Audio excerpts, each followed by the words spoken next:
The views and opinions expressed on this program are those of the participants and do not reflect the views of BronxNet or the program underwriters.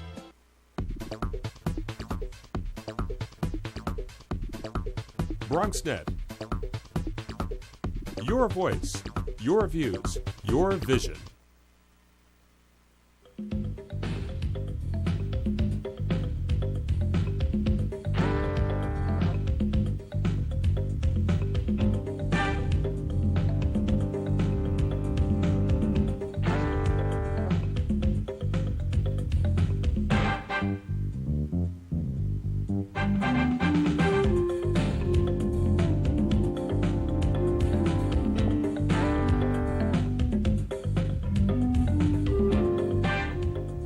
Good evening and welcome to BronxTalk. When the dialogue in the Bronx turns to the digital divide, or turns to recycling, especially electronics, or turns to technical education, invariably the name Scholas is mentioned. So we thought tonight we'd give them their due, their night in the sunshine, if you will, so we can all find out exactly what Scholas is all about, how they help improve quality of life in the Bronx, and also how we all can continue to support their efforts and make use of resources that many of us probably take for granted. You can ask questions, make comments, or send us an email. You can do the questions or comments by calling 718-960-7241. And you send questions or comments to BronxTalk@hotmail.com, and we'll read those on the air during a future edition of our program.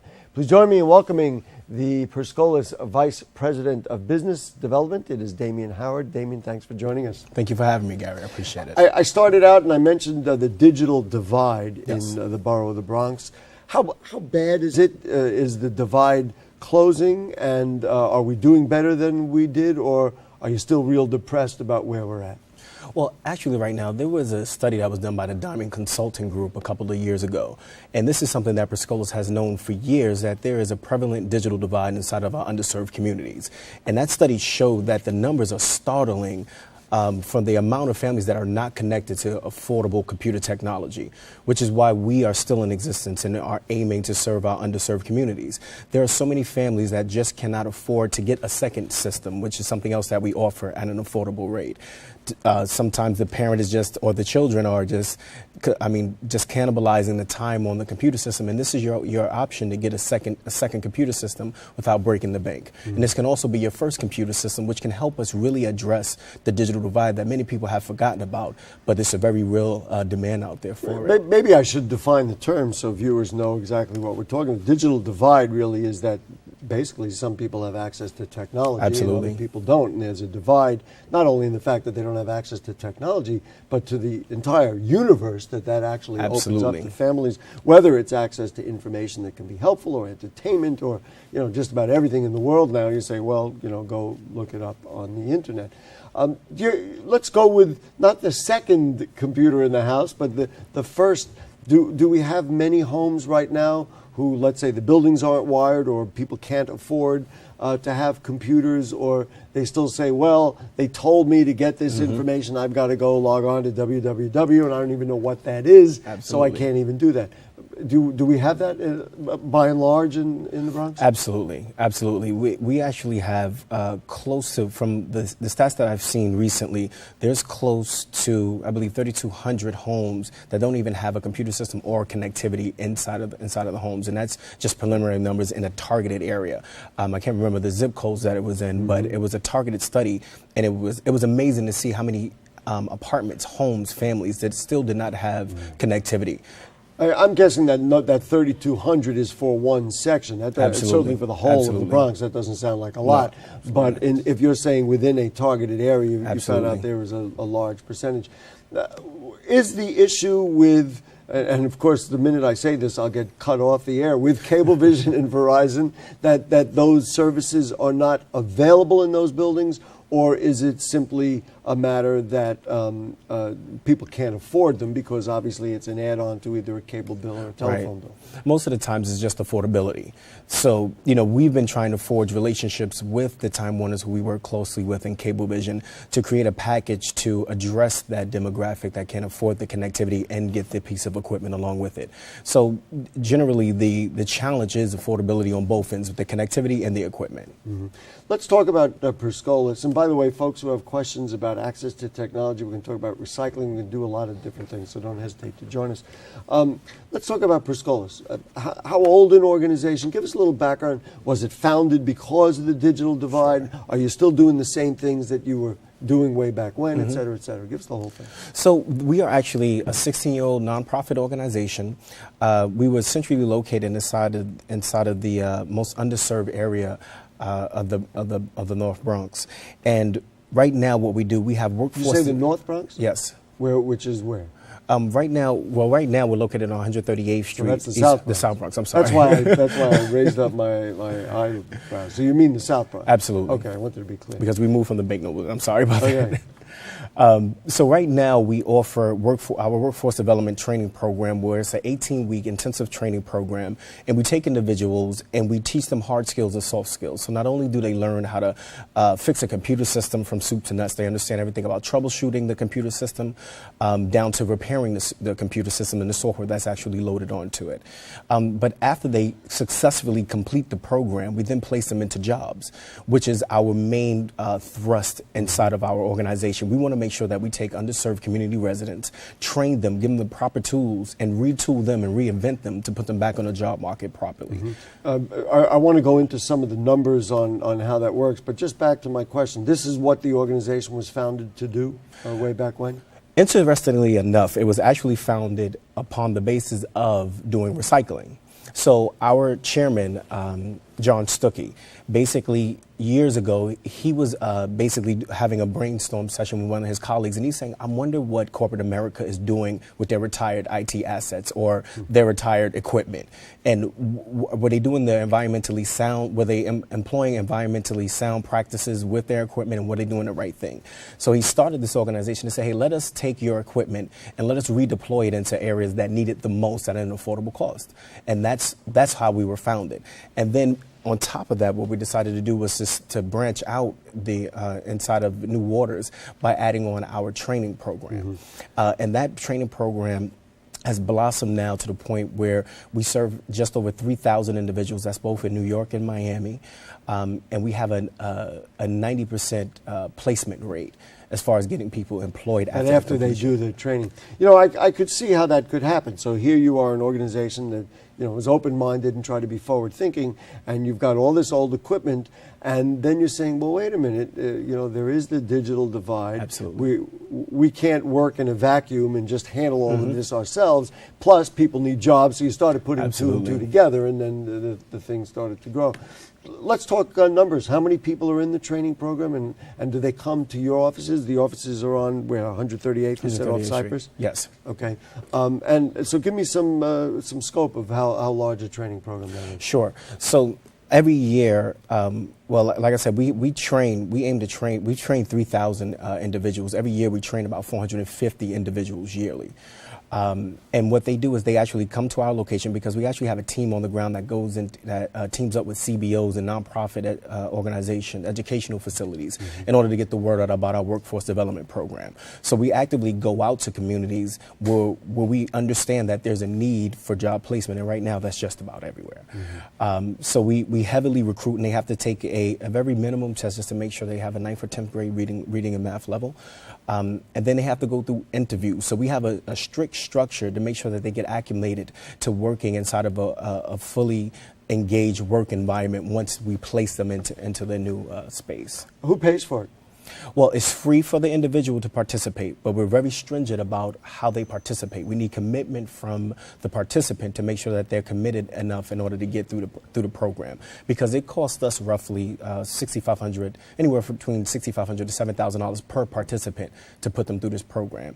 And I would say roughly 65% of our organization is funded by foundations, and then we also have a portion of city grants that cover some of the operational costs, and then we have the social ventures. Over the period of 15 years, technology has changed. I think if any of us looked at a computer from 15 years ago, we wouldn't even recognize it, certainly compared to iPads and all the other things that we have going on today.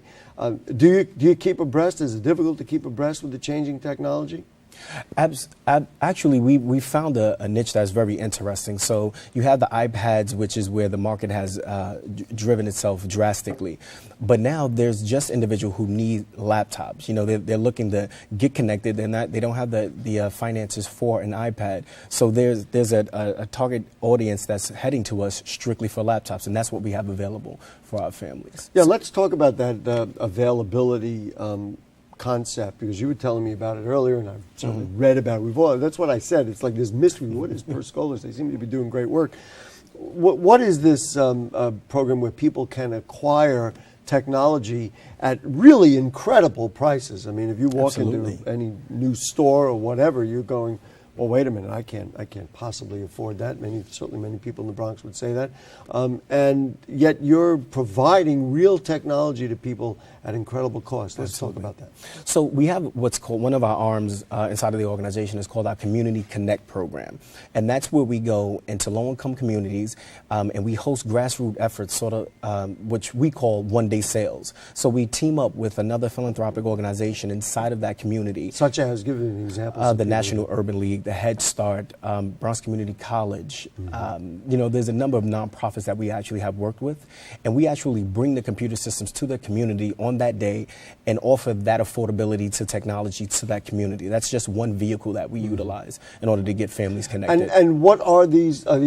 People are saying, well, wait a minute, I can get a computer for $200? $200. And what are these pieces? Do they work? Oh yeah, they work phenomenally. So we have Core 2 Duo laptops.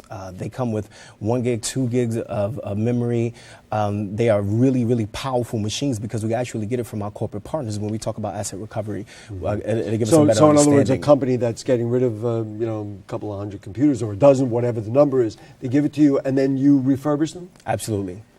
So these are recycled computers, but you're able to get rid of them at a price. Do you also work, because that connectivity thing is a very big thing, I know, for seniors and others. Absolutely. They're like, gee whiz, well, now I got the computer, but it's like a whole thing. Do you work with them to make the connection so that they can get either, whether it be wireless or through Cablevision or DSL or whatever it is? Yeah, we had a program, and Councilmember Jimmy Vaca was a firm supporter of it with a number of other council members, called COM2 Seniors. And inside of that training with the seniors and even our COM2 Kids program, we teach them about where to go to get affordable connectivity for your computer system. Because we're a firm believer that you can't just have the tool without the training, because the tool will be useless to you. So after we train you, we want you to have an effective tool by making sure you have the connectivity, and we point them in the right direction on where they get that from. You mentioned to me before the show about a back-to-work program. I guess that's connected. Absolutely. Using that word advisedly. That's connected to this process. Talk to me about that. Sure. So our Back to Work campaign is for the month of September. And what we're doing is that $200 price that I just mentioned for these affordable laptops. And in addition to the laptop, you get a free laptop bag, and you get some training some job hunting tips from us, because we also have a job development team at our facility. So we supply you with outlets on how to find a job, where you should go to job hunt, and what's the best avenues for you to acquire a job. So we're trying to give you tools that meet your needs. So if you're using the computer system for a job hunt, we'll be able to supply your need. How does that work? Somebody just walks in and they sit down with you. I mean, what I really wanted to do, the idea behind the show, was to make this accessible and available, because I know the size of the resource here, but I think people are like, well, wait a minute, how do I go about doing it? Absolutely. Well, the way to contact us, we have our telephone number, of course, and we're at East 138th Street. In Bronx, New York, 10465. And what the best way to contact us is through that number is 718-991-8400. You can ask for our Back to Work program. You can ask for our IT training program. And you can ask for any one of the other programs that we have operating during that time, and we'll be able to point you in the right direction. I could see how somebody would be watching us right now and say, you know what, I've never really have a television, but I've never been able to be connected to the internet. And again, everywhere you turn, they're eliminating other options for finding information or accessing government services or whatever it is, and they're all saying that, and they could be watching us right now and say, gee whiz, it would be certainly nice to have that available to me. I might be able to afford it. I'm going to talk with people who really understand, where I'm at and help me make that connection. Let's talk about this thing at PS 73. What's going on at PS 73? I know you're real excited about it. Absolutely. So we are just elated about this partnership that we have just launched. PS 73 was burglarized a couple of months ago, and they stole approximately, I believe it was 78 laptops from the school in the Bronx. That's just, I'm disgusting. Sorry for reacting. It's just terrible. And they stole these laptops out of the classrooms from these children. And when it came to my desk, Angela Tyler, who's my managing director for distribution and community access, brought this to my table, and I just couldn't stand the fact that someone has robbed children from the tools that they need in order to learn. Especially in a high need circumstance like Absolutely. we've been talking about. This is really giving our young people a chance to succeed or not succeed. Really. Absolutely. So I was mortified by the fact that someone would dare to steal from a school. So what we decided to do was to reach out to our corporate partners. So JP Morgan Chase and Prudential has stepped up to the plate, and we'll be replacing all 78 of those laptops on Wednesday. And we're celebrating with JP Morgan Chase, Prudential, the Bronx Chamber of Commerce, and Councilmember Diane Foster will all be there to celebrate how we're replacing the technology inside of this school so that those kids can get back to learning in the proper way. PS 73 is where you mentioned Councilmember Foster, I'm guessing, so it's on the west side of the Bronx? Right, on Andrews Avenue. Andrews Avenue. Yes. Let's talk about this recycling thing, and I will tell my friends and neighbors who are watching, the reason that we're having this dialogue on the air tonight is because I found in my home, as we were going through a number of things, just an immense amount of old media and when I mentioned it for people who are technically savvy, they're going to be like, oh yeah, I remember those, the 3.5-inch data discs.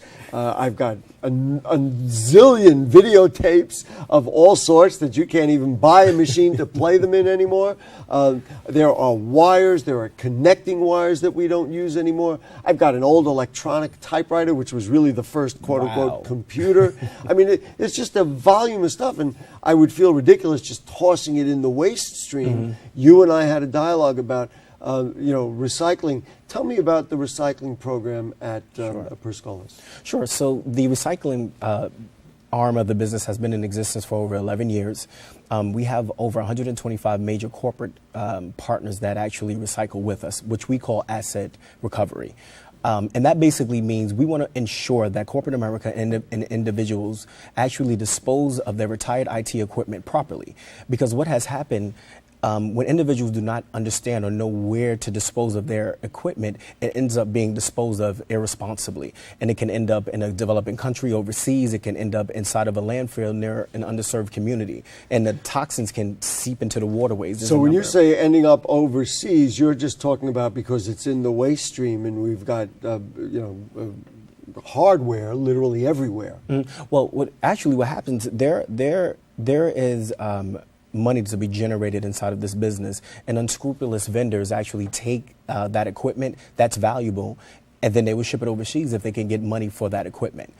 We are an East Stewart Enterprise recycler, and we're also a New York State registered recycler. So that means that we won't export your equipment. There will be no landfilling, no incineration, and no prison labor. So we actually do recycling the right way. And so what do you do with some of the items that I mentioned, whatever it is? I mean, and again, I could go through the numbers of things. As you know, I'm amassing a bunch of it, and one day we're going to get over to your place. You're going to have it all. But so what do you do with it? When you say recycle it properly, what does that mean? So what that means is that we do everything domestically. That's number one. So when we receive the equipment, let's say we're going to a partner's organization, we exchange extrapolate the equipment, give it safe and secure transportation back to our facility. Then it's going to begin to go into the discovery stage where we actually scan the equipment for reporting purposes to prove the transfer of ownership, and so that they can have clear and transparent reporting for their assets.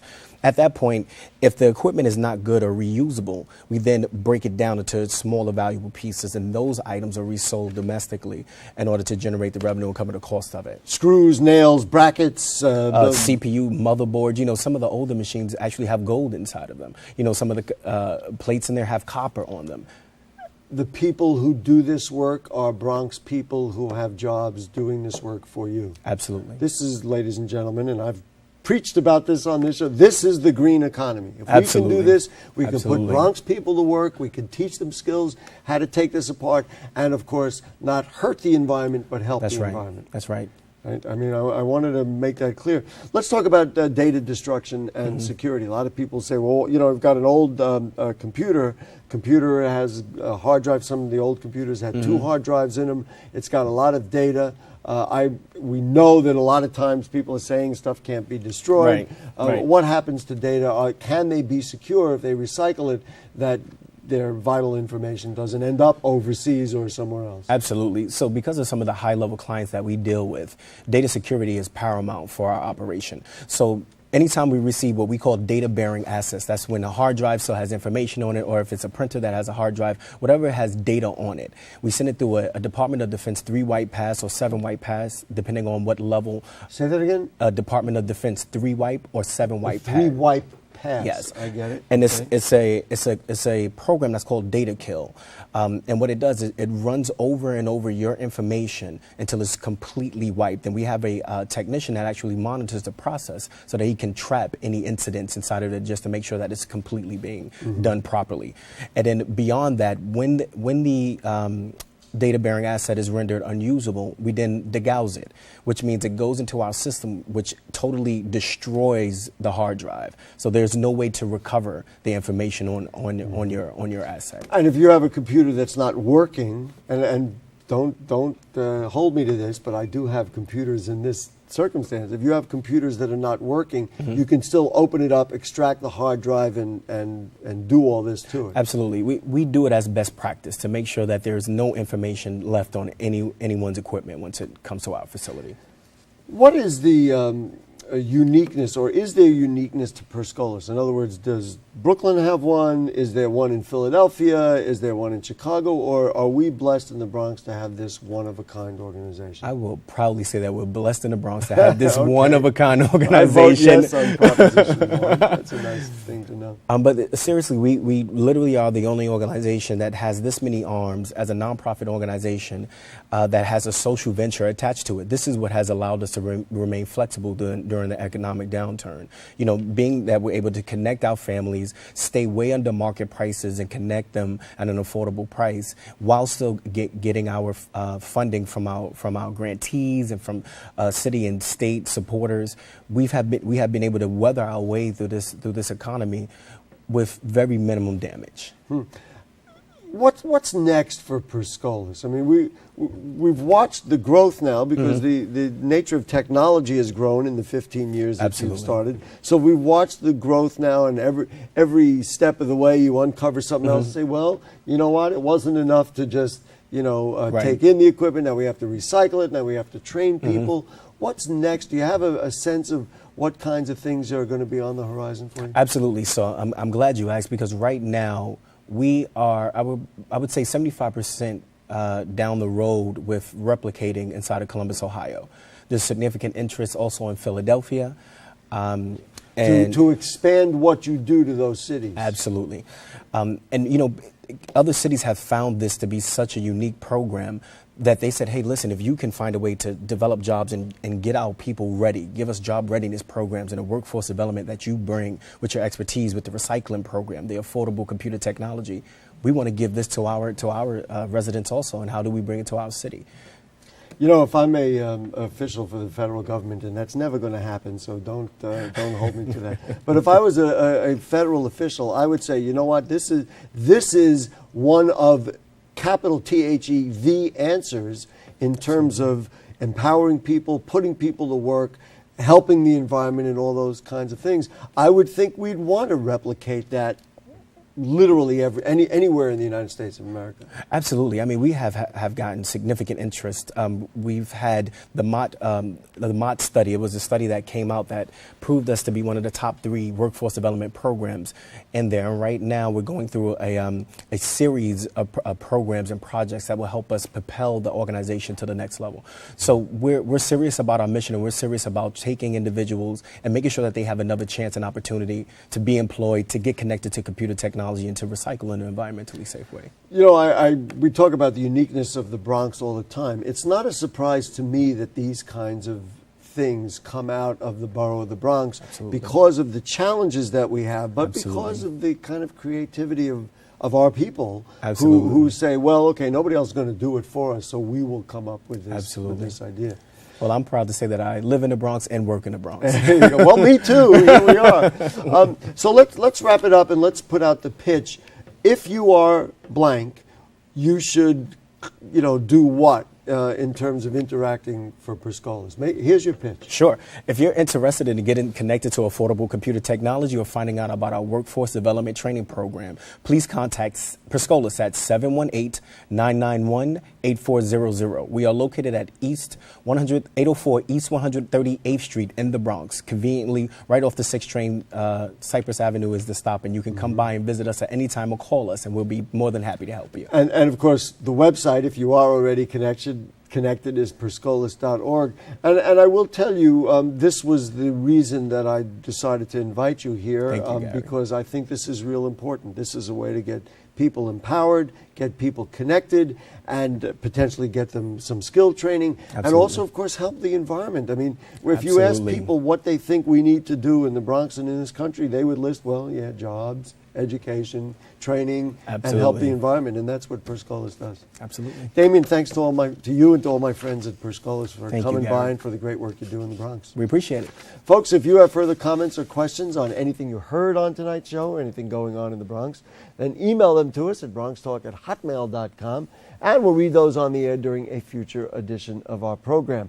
Archives of Bronx Talk are available at bronxnet.org. You click Bronx Talk on the right-hand navigation bar toward the bottom of the website there. Now, next week, this is a big show. We dive into a terrible Bronx problem, the recent spike in shootings in the Bronx and throughout the city. We'll have a representative from New Yorkers Against Gun Violence and also a criminologist to analyze the problem. So we'll see you then and every Monday night at 9 for Bronx Talk. Thanks to producer Jane Folloro, director Michael Arias, to Dina, and our cast of thousands who are around us here in the studio and in the booth. And to you, good night. See you.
It's one of the many ways to fight osteoarthritis pain.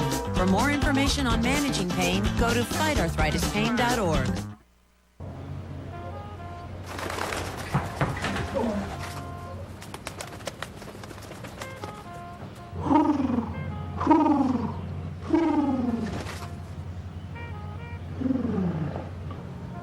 Be free. Nice, Dad. Nice, Dad. Nice, Dad. Charles! Nice, Dad. You don't have to be perfect to be a perfect parent. There are thousands of siblings in foster care who'll take you just as you are. So here are the keys. Congratulations, it's officially yours. I'm sure you'll have many happy years here. Except for you, because you'll be gone 3 years from now, struck down by the same disease that got your father. So you won't be around for them. And sadly, it could have been detected early with a simple test, but you didn't have it. Okay, who wants to check out the backyard? For a list of tests every man should have, go to ahrq.gov.